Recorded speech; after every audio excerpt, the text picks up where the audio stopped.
Dan nanti biar dinanya. Silakan.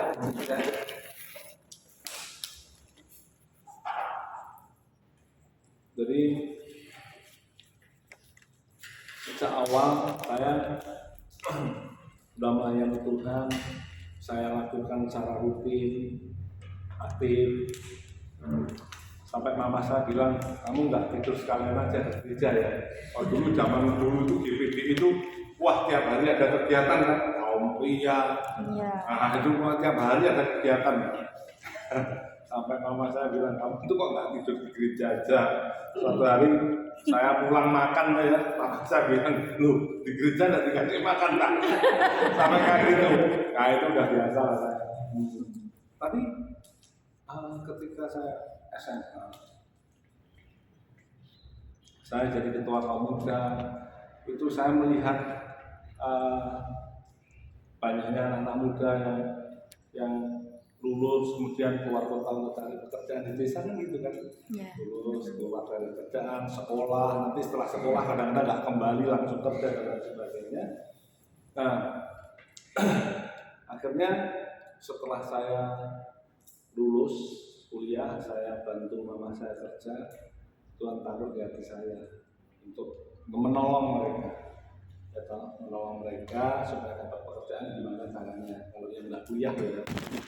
Nah, akhirnya terus saya dipercaya di gereja untuk waktu itu zaman G12 itu Solo itu kan keluarga Allah itu kan bicara-bicaranya tuh waktu itu kan G12 itu banyak jiwa yang dimenangkan. Saya ikuti prinsip itu, saya sebenarnya di gereja itu ada 7 penatua, saya yang paling muda. Tapi ketika itu saya tuh seperti dibully gitu loh, dikasih orang-orang yang bermasalah dengan duit. Wah, yang enak-enak diambil mereka semua, yang nggak enak bagian saya. Mereka berpikir saya tuh kan agak murah hati gitu. Harus nanti sing diutang-utangi biar ditolongin sen-sen kabeh gitu aja. Nah, istilah gitu.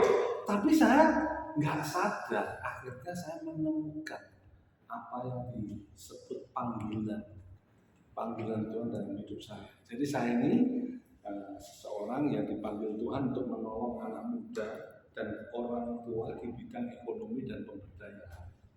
Jadi kalau udah lihat anak muda ya bingung memberdayakan saya, kemudian lihat orang tua yang nggak punya, kita bantu. Makanya sampai sekarang berproses sampai sekian puluh tahun sampai Tuhan bawa saya sampai pada kondisi yang seperti sekarang ini. Jadi itu nggak tiba-tiba. Cuman saya ingin gini, apa yang dulu saya waktu itu kan juga bukan orang kaya, saya juga orang yang pas-pasan gitu. Tapi saya mau melayani karena apa yang dipercayakan Tuhan di tangan saya itu saya harus mempertanggungjawabkannya. Itu aja. Saya melayani dengan setia gitu. Sampai saya menemukan sebuah quotes ya kayak ini, berkat itu menyertai tujuan dan disertai tanggung jawab. Jadi berkat itu kita dapat berkat itu ada tanggung jawab dan ada tujuannya untuk apa berkat itu gitu. Sampai sekarang saya punya prinsip seperti itu, nilai-nilai seperti itu. Nah dalam perjalanan ini Tuhan bawa dari satu kesempatan ke kesempatan lain, dari kairos yang satu ke kairos yang lain, melewati kronos saya itu kadang-kadang ada kairos Tuhan, saya siap. Nah, yang paling penting itu saya bukan ngajari bapak-bapak ibu karena mungkin lebih pintar dari saya. Cuman ini pengalaman saya bahwa setiap kairos datang saya harus siap. Bukan saya mengharap kairos Tuhan itu datang terus-menerus, tapi saya selalu berdoa kairos Tuhan datang itu ya Tuhan saya harus siap. Nah, saya itu mempersiapkan dengan baik setiap waktu hidup saya, setiap single hari ya yang saya lewati itu saya persiapkan semua. Nggak ada yang nggak saya persiapkan. Bahkan dalam sisi jasmani saya sudah siapkan. Saya siapkan nanti saya pensiun, saya siapkan untuk anak-anak saya siapkan nanti kalau gimana, kalau saya sakit di usia tua, nggak boleh minta anak-anak, saya siapkan semua mulai dari sekarang. Saya siapkan semua. Nah, demikian juga pekerjaan Tuhan. Nah, salah satu yang Tuhan percayakan mulai dari kecil itu yang tidak sedikit tidak berjanji. Makanya kalau Bapak Ibu saya ngomong saya kasih ini itu sebenarnya nggak berarti apapun gitu. Tetapi mungkin ini benih yang Tuhan sedang taruh, kita harus mempertanggungjawabkan. Sebab satu benih yang mati itu ibaratnya satu hutan belantara yang dikubur gitu loh. Kita tahu berapa biji yang ada dalam sebuah apel kan, kita bisa buka, kita bisa tahu bijinya berapa kan, kita bisa hitung.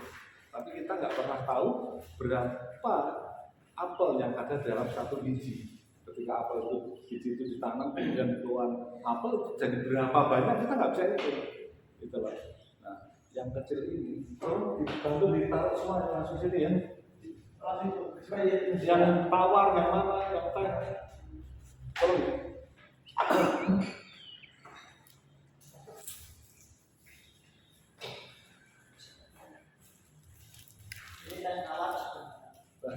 Tawar. Sana. Es jeruk situ tadi, ke sana. Es jeruk. Teh manis. Teh manis sini. Kasih mas teh manis.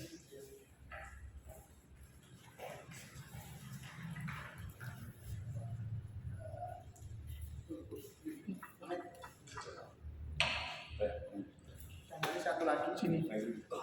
Oh.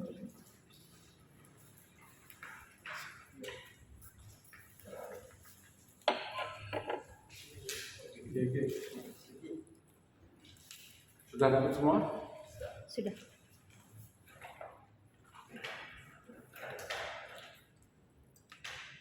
Nah, seberapapun yang Tuhan percayakan, saya itu selalu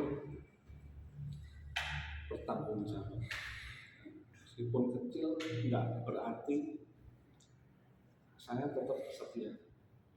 Saya ingat betul ketika Tuhan mempercayakan saya uang 50 juta.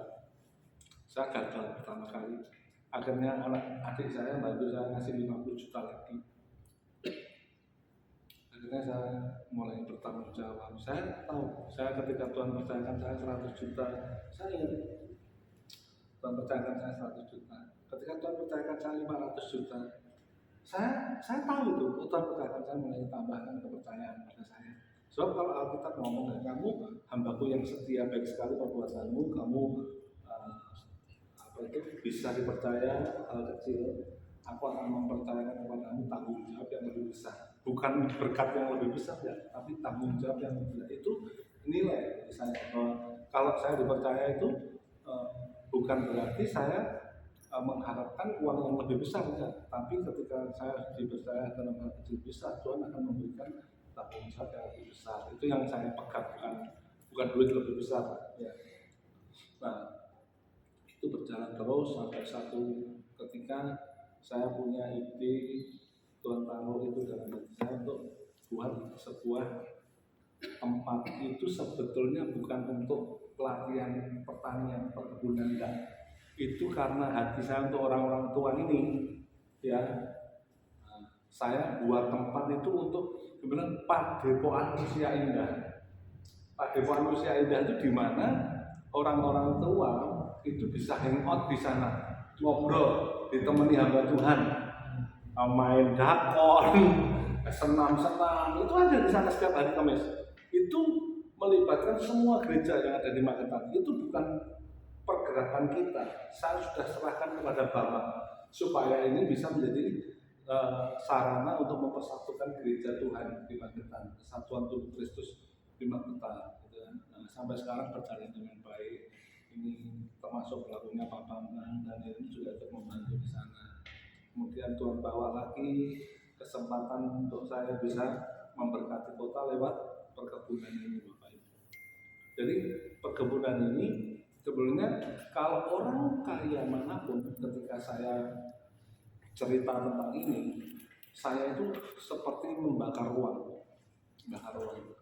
Wong Pak ini aja, Pak Surya ini aja ngajak temannya siapa itu tanya sama saya kan, worth it nggak? Ya nggak worth it. Terus ada tamu juga dari Surabaya, bisnismen dari Surabaya tanya sama saya kan, gila ini nggak ada untungnya sama sekali. Gitu. Saya nggak urusan sama itu. nggak urusan nggak untung nggak. Bapak Ibu kalau untuk operasional di sana aja itu setiap bulan tuh pasti lebih dari 10 juta saya keluar uang untuk operasional aja, belum duit yang saya bagi. Tapi itulah tanggung jawab yang harus saya lakukan gitu loh. Karena semua ini kan berkat itu kan menyertai tujuan. Nah, saya kan dipanggil Tuhan untuk membantu sih, bantulah orang-orang tua, orang muda di bidang ekonomi dan pemberdayaan. Jadi saya Bapak Ibu bisa lihat saya punya pegawai yang tangannya buntung aja 2. Saya pekerjakan. Kalau orang lain nggak mau mempekerjakan mereka, kan enggak, dari sisi bisnis kan bukan keuntungan. Tapi karena saya memberdayakan orang-orang tua dan anak muda, saya berdayakan aja apapun kekurangannya gitu. Nah itu nah saya berharap begini Bapak, kita tuh merubah cara berpikir kita. Apa yang Tuhan taruh hari ini pertemuan kita, saya berharap ini yang dipercayakan Tuhan, kesempatan yang diberikan Tuhan, kairos dan Tuhan ini harus kita manfaatkan betul-betul dengan penuh tanggung jawab. Ini mungkin tidak berarti apapun, saya berikan kepada Bapak Ibu tidak berarti apa-apa, tapi ya mungkin ini membuka sebuah pemikiran kita bahwa kita tuh mau loh lakukan ini bukan hanya untuk kita. Saya juga punya kebun sendiri yang saya pakai untuk hari tua saya sudah persiapan semua. Saya punya beberapa tempat, saya pakai untuk perkebunan. Nah ini saya juga mau merambah ke coklat Bapak. Jadi nanti kalau coklat kita sudah siap, saya sudah nanam, nanti Bapak Ibu bisa pakai juga. Saya juga akan bagikan kepada ormas di sini yang dari kita bagikan semua. Intinya pokoknya saya pengen, kita kan ngomong 2 Petrus 1 nggak salah. Aku ingin supaya panggilan dan pilihanmu makin teguh.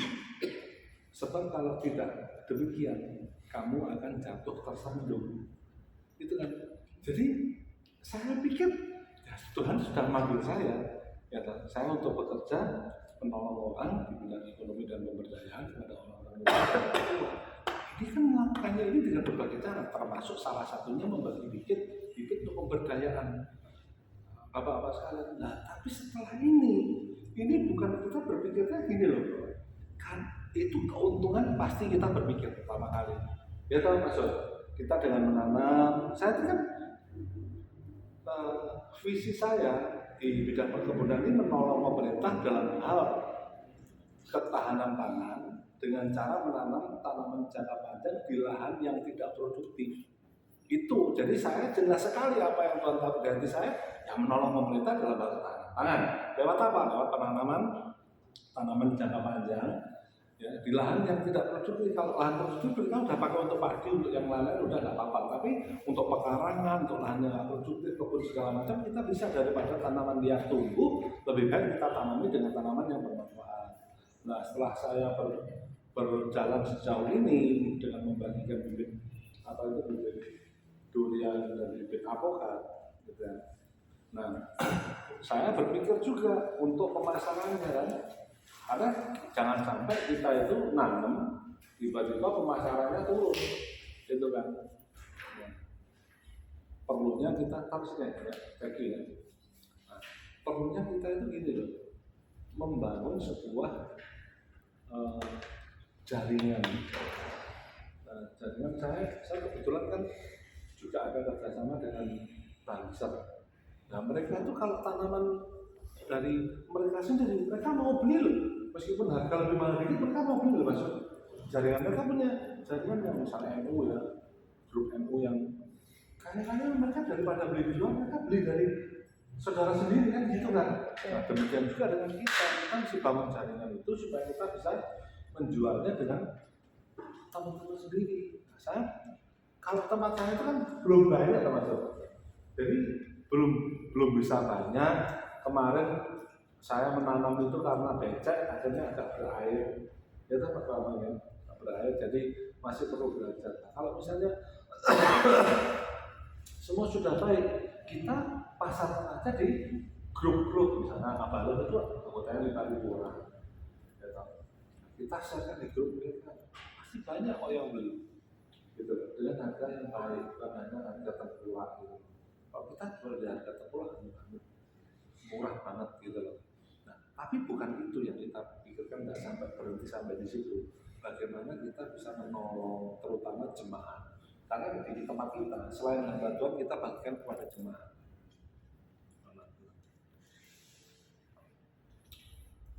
Jadi jemaat yang punya lahan kosong kita survei Pak, kita survei, kita bagi, ada 2, ada 3, tapi kita punya batasannya itu 1 orang 4 atau 5. Nah, kemarin dari Ambabatan, dari wilayah timur, Jember, Banyuwangi, gitu ya, Pasuruan datang ke sini. Nah, mereka, waduh saya minta 500 ya nggak bisa, karena kita tujuannya tidak untuk memperkaya gitu loh. Betul ya Pak ya? Ada yang minta segitu ya? Kita kan bingung gitu kan. Saya ada stok sekitar 1.500-an bibit. Kalau kita mau bagikan, diambil semua, tak bagikan semua. Jadi saya nggak mikir, wah rugi piro itu enggak. Tapi saya ingin kita itu nangkep hatinya Tuhan itu loh. Jadi kita tuh menolong pemerintah dalam hal ketahanan pangan, kita sendiri juga akan diberkati, dapat duit juga. Tapi bagaimana kita bisa tolong orang lain dalam ini gitu. Nah, kemarin saya beli bibit kelapa dari Medan, tapi ternyata sini endemi Wangwong, Mas. Jadi nggak bisa. Wah saya di pabrik itu ada 200 pohon kelapa. Itu saya taruh orang satu loh, setiap hari ngambil Wangwong. 1 orang sampai tak bayar. Untuk tiap hari ngambil Wangwong sudah segini Mas, sudah mulai belajar bunga. Nggak mampu. Kenapa? Ya, tiap hari tak suruh kok. Tak suruh ngecek satu-satu ada Wangwong masuk enggak gitu. 1 orang baru, makanya biayanya itu bukan untuk memperkaya diri saya, enggak, sama sekali enggak. Gitu. Itu nanti tujuannya apa? Itu kan saya beli yang ada sertifikatnya Mas. Jadi dari pemerintah ada sertifikatnya. Jadi ketika itu nanti sampai tua buahnya, kemudian kita tanam, itu tidak akan beda dengan induknya gitu loh. Jadi itu pasti karena ada sertifikat. Saya kerja itu sampai, wadah. Daniel tahu juga yang di Magetan saya tanam 250 sudah mati berapa puluh itu. Mungkin hampir separuh itu mati itu. Karena kelapa. Pandan manis, bukan pandan wangi. Pandan wangi itu dari Vietnam. Nah, pandan manis langsung dari Thailand. Itu diambil dari kru kapal. Jadi yang penting pertama kali kita tuh nangkep hatinya Tuhan untuk pemberdayaan masyarakat, ya toh. Jadi ini seperti saya ya Mas ya, saya kapoktan yang perlu ditolong, kita tolong, kita pelatihan sebentar, kita bagi bibit gratis. Tapi saya nggak mau kalau pribadi minta, saya nggak boleh. Karena kalau dijual lagi itu kan, tak dijual lagi atau gimana kan, saya nggak bisa ngontrol kan. Tapi kalau lewat lewat kelompok tadi kan kita bisa ngontrol lewat ketuanya, terus di Banser ini kita bisa lewat ketuanya, dan kita didampingi, kita mendampingi juga. Setelah ini saya pikir karena durian alpukatnya nggak bisa diimbu dalam waktu lama. Saya ini mulai bibit kalau nanti berkenan ke sana meskipun lewat galengan-galengan, tidak apa-apa biar diantar Pak Bambang sama Pak Dania, karena saya jam 1 ada janjian sama orang di pabrik, jadi saya nggak bisa mengikuti sampai selesai. Tapi paling tidak apa yang saya alami ini betul-betul ini, saya hidup itu bergairah. Saya nggak ada kata istilah loyo itu nggak ada. Gitu. Saya kalau pikiran, saya tuh pikirannya kenceng banget udah susah karena saya ngurusi ini, ngurusi itu, jemaat. Saya ini bukan pendeta, tapi kerjaan saya ngalahin pendeta gitu loh. Penatua. Penatua ya kan. Tapi ya khotbah ya kan, yang golek duit kanggo gereja gitu kan. pemuritan. Jadi saya tiap hari ketemu, gantian ketemu sama yang saya muridkan tiap pagi, kadang sore, kadang-kadang ada waktu untuk keluarga. Sama setiap pagi saya makan bareng sama beberapa teman gantian. Sore kadang makan gantian juga. Bentar ya, ini bentar. Halo, silakan. Ya, lagi.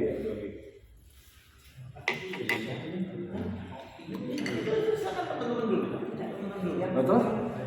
Dan besok terus dipakai loh. Ini anak Oh, pakainya tanggal 12.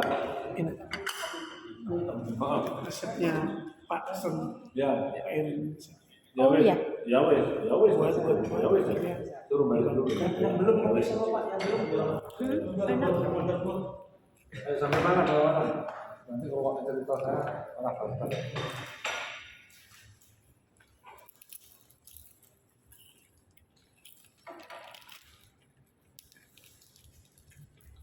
Jadi kita tuh senang untuk dipercaya Tuhan. Meskipun ada tanggung jawab. Saya tadi cerita, saya tuh semangat terus hidupnya. Saya sakit asal masih bisa jalan keluar, saya berangkat tetap jalan. Kenapa? Karena saya punya sesuatu yang mau tak capek itu ada. Yang mau tak tuju kemana itu saya ada gitu. Jadi saya fokus saja sama tujuan. Jadi saya tuh semangat banget. Gitu. Ini tadi pagi udah jam 9 ketemu sini. Begitu ini batal kamu masih ubah-ubah. Datang ketemu Pak Ibu. Nanti setelah ini ketemu tamu di pabrik dan lain sebagainya. Sore ketemu lagi. Itu ada jalannya. Dipikir capek. Tapi kalau kita itu ada yang kita mau capai itu kita pasti semangat. Nah, kalau kita suruh ke Surabaya, ini harus berangkat. Nanti setiap orang dapat emas 1 on. Nah, karena mau dapat emas 1 on kan kita semangat, toh? Nah, mumet-mumet tetap berangkat, gitu kan? Nah, seperti itu saya itu. Jadi saya ini loh, saya mengejarnya itu bukan seperti mengejar wong aslinya ya kesel ya rugi gitu loh. Tapi saya mengejarnya ya tujuan Tuhan itu. Karena apa? Saya pengen panggilan Tuhan, pilihan Tuhan dalam hidup saya itu makin teguh. Nah, itu dikatakan ya, kamu nggak itu terjadi dalam hidup, kamu nggak akan jatuh, nggak akan terlanjur. Gitu loh. Makanya yang saya harapkan dengan pertemuan kita bukan hanya bibitnya, bukan hanya cara petaninya, tapi hatinya, hati Tuhan yang Tuhan taruh dalam hidup saya itu supaya ini bisa mengimpartasi. Jadi Bapak Ibu nggak apa-apa nanti misalnya ada jemaat yang masih kurang atau ada teman hamba Tuhan yang lain diimpartasi aja, gitu. Nah nanti kalau misalnya coklat, ya nanti saya siapin bibit coklat. Karena kalau durian sama alpukat itu kan jangka waktunya cepet ya, busuk ya. Tapi kalau coklat kita bisa keringkan, bisa simpan dulu, gitu. Jadi itu yang perlu saya sampaikan, gitu. Jadi apapun yang saya percaya kalau nggak ada yang dipercayakan Tuhan dalam hidup kita, saya nggak percaya. Pasti, cuman kita tuh belum menemukan apa yang di tangan kita itu.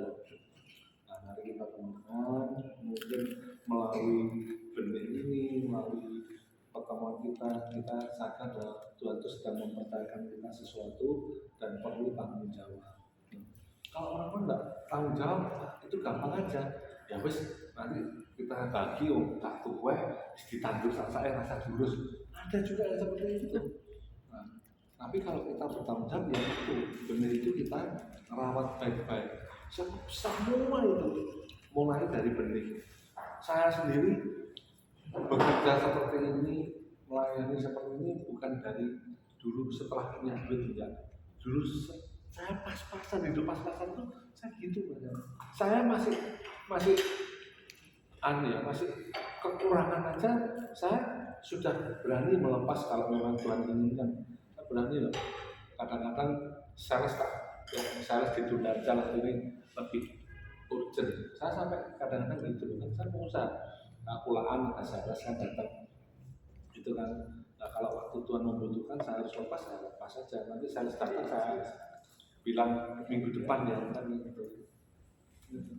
Jadi jangan nunggu sampai punya baru kita mengerjakan pekerjaan Tuhan. Ya, kita harus bertanggung jawab apa yang ada ini, meskipun sedikit, nah mungkin baginya nggak banyak, tapi kalau kita bisa dipercaya, tak rasa kita akan diperlengkapi terus sama Tuhan, diperlengkapi terus untuk mencapai tujuan itu loh. Tuhan perlengkapi kita terus. Saya yakin itu. Jadi kemudian masuk nanti supaya teman-teman tahu hatinya Tuhan dulu lah. Apa nggak cuma sekedar terima hidup, kemudian kita jadi banyak setelah buat next itunya. Nah setelah ini nanti berhasil semua, mau apa ini? Mau apa ini? Nah, nggak gitu ya. Kita mesti bagikan. Kalau nanti pulang dan ketemu sama bantuan lain yang perlu, saya nanti temukan sama Mas Sur, nanti kita kesini lagi, nanti saya bagi lagi. Kita masih banyak itu.